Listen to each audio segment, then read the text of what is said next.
Today's show is sponsored by Profit Accumulator, the UK's #1 match betting service. So what is match betting? It's a method that's used by individuals to profit from free bets and incentives offered by bookmakers. And when you sign up to Profit Accumulator, they will walk you through how to do match betting with their easy to follow video guide. So what are you waiting for? Click the link in the description and you can start your Profit Accumulator journey today. Hi and welcome to AFTV. I've got Kenny Ken with me. Kenny, the game today, it was painful to watch. I don't know what your thoughts were. Yeah, actually, let us know. What did you take from today's game? Right, everyone knew, people in it knows that Olympiacos were going to play that way. Mm-hmm. You know, foreign teams don't go gun ho. They play with as basically what I call educated pressure at a measured pace. So basically, what they're going to do, make themselves difficult to beat, make sure they're doing stupid in the first half. Second half, they're going to come out. Saying that, one thing we've learned today is that Arsenal cannot play at a slow tempo in terms of like trying to gain management route. They're not good enough to play that. They haven't got a midfielder with that Jadon Sakwa who can actually keep possession in order to slow it down and also start attacks. Yes, Odegaard can, is very, very, very, very, very good at, finding that pass. But in terms of like keeping possession, continental style, we haven't got those players. So we have to be on the front foot because when we're not on the front foot, you're going to see what you saw today, which is first-class rubbish, really. Absolute crap. I'm not gonna water it down for you. Ceballos struggled. It epitomises his performances since like I said, he's come on loan. Ridiculous. Would you go in for him, Kenny? Would you go in for him in summer? Would you try and offer him a permanent, or would you be happy for him to go back to Real Madrid? Cecil, the only thing I'm offering him is my Oyster card, and I'm going to say Zone 5 all the way up to Heathrow Airport. If not, I'll pay you for your cab. I don't care whether you want a black cab or Oyster. I'll pay. Just go back to Spain. And I'm not. This is not xenophobia. It's just to say, go. Don't need you. You're not going to take us forward. You've had your chances. We wanted you to create a midfield. I'm afraid you're a disappointment. You're poor in possession. You rarely make a forward pass. Although you made a couple today. Well done, son. That's probably 2 forward passes in about 20 appearances. So well done on that, son. But apart from that, on your bike, mate. Call your agent.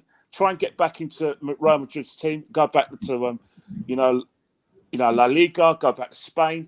Go and speak to Enrique. Maybe you can get in the Spanish side, but not for Arsenal. It's not working. Doesn't work for me. Poor old Nenny, because of his incompetence, has to do 2 people's jobs. He comes on, and then when Odegaard and Partey come on, that's when we get a bit of control in the game. But saying that, second half.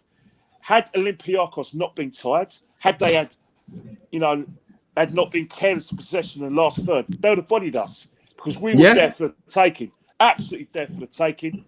Aubameyang should be ashamed of his performances, and I'll tell you, all the Aubameyang fans at the football club, on your fan cams, and everywhere on social media.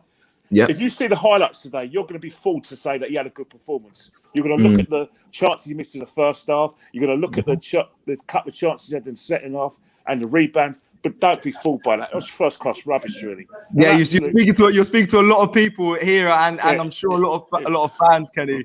It was first-class rubbish. It was a disgrace. It's pathetic. You might as well have turned up late today or not played, and just because seriously, mate.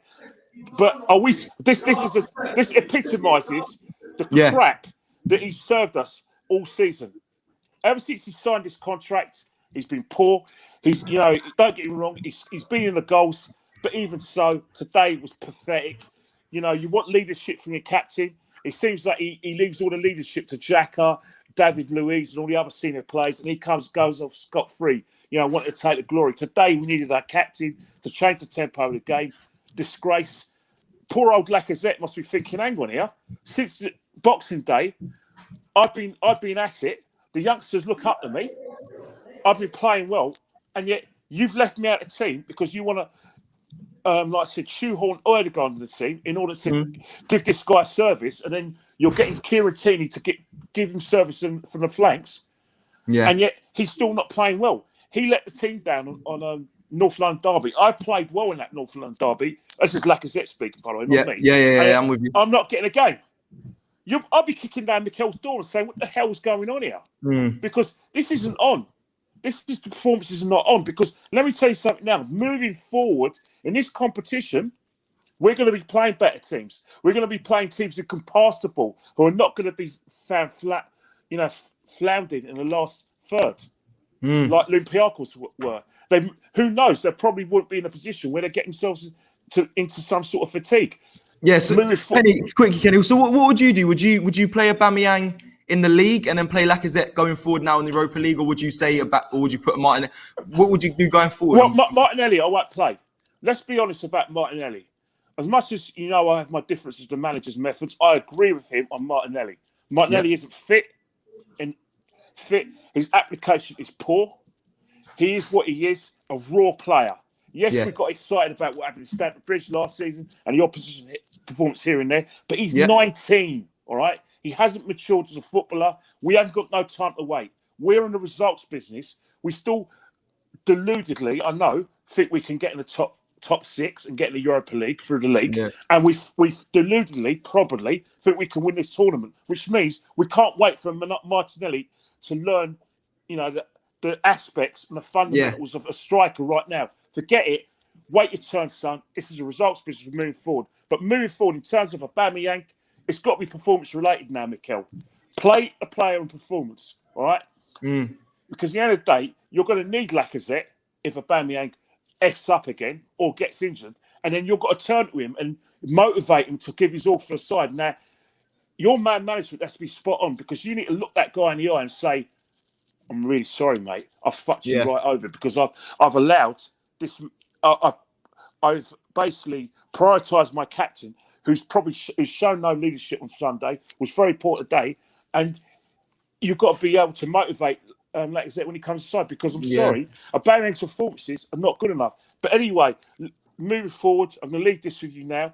You and I know we need a centre forward next season. It's imperative. We need a complete centre forward. He can play with their back to goal, run those channels, take his chances, and hold the ball up. Aubameyang is not that striker. Yes, play him off the strikers, but buy, and also buy a midfielder who control the tempo of the midfield, and basically is a creative midfielder. Yes, you're going to say Erdegaard. Yes, you're going to say Smith Rowe. Respect to that, but I want guarantees. I'm in the results business. I know stop the seconds. It's about results and performances moving forward, and not like this. We play like this, forget it, mate.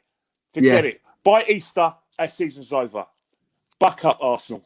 Definitely right, Kenny. Before I end, can we win the Europa League? Yes or no? Playing like this, no. Like this. The only way we're going to win the Europa League and win football matches is if we play at a high tempo. We are not good enough to slow the game down and play with game management.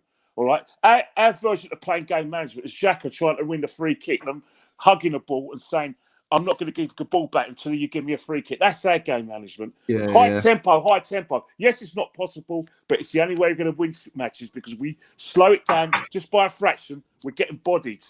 Bodied. Definitely. All right. Kenny, thank you very much. We'll speak with you soon. Cheers, buddy.